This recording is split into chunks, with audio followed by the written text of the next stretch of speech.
মিশরে ওমরে ফারুক রাদিয়াল্লাহু তাআলা আনহু আমর ইবনুল আসকে গভর্নর করে পাঠালেন।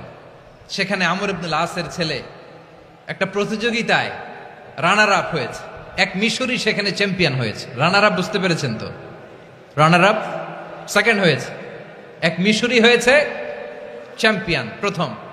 কিন্তু গভর্নরের ছেলে ও জিততে পারে নাই। ও রাগে ওই মিশরির গায়ের মধ্যে কয়েকটা লাঠি দিয়ে বাড়ি মেরেছে।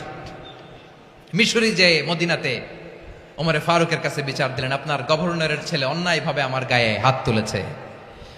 সাইয়েদনা ওমরে ফারুক আবার ফরমান জারি করলেন, আসো মদিনাতে আসো। মিশরীকে ডাকলেন।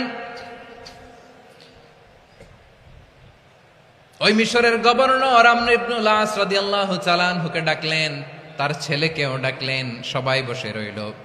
আমর ইবনুল আস রাদিয়াল্লাহু তাআলা আনহু মাথা নিচু করে বসে আছেন, লজ্জায় কাচুমাচু। হায় হায়, আজকে আমার ছেলের কারণে আমিরুল মুমিনিন খলিফাতুল মুসলিমিন ওমরে ফারুকের কাছে আমি জনসম্মুখে লজ্জিত হচ্ছি।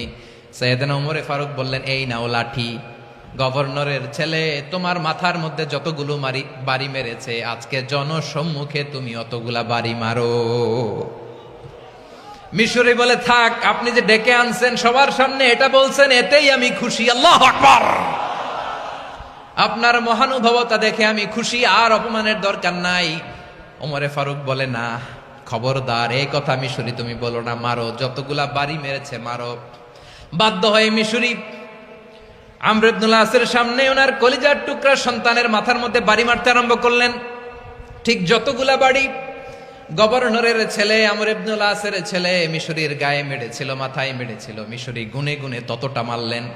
এই দৃশ্য দেখে ওমরে ফারুক রেগে মেগে আগুন, রাগের চোটে রাগ সামলাতে না পেরে, আর নিজেকে সামলাতে না পেরে মিশরীরে বললেন, ছেলেরে মারা শেষ হয়ে গেলে এবার বাবার টাক মাথার মধ্যে কয়েকটা বাড়ি মার।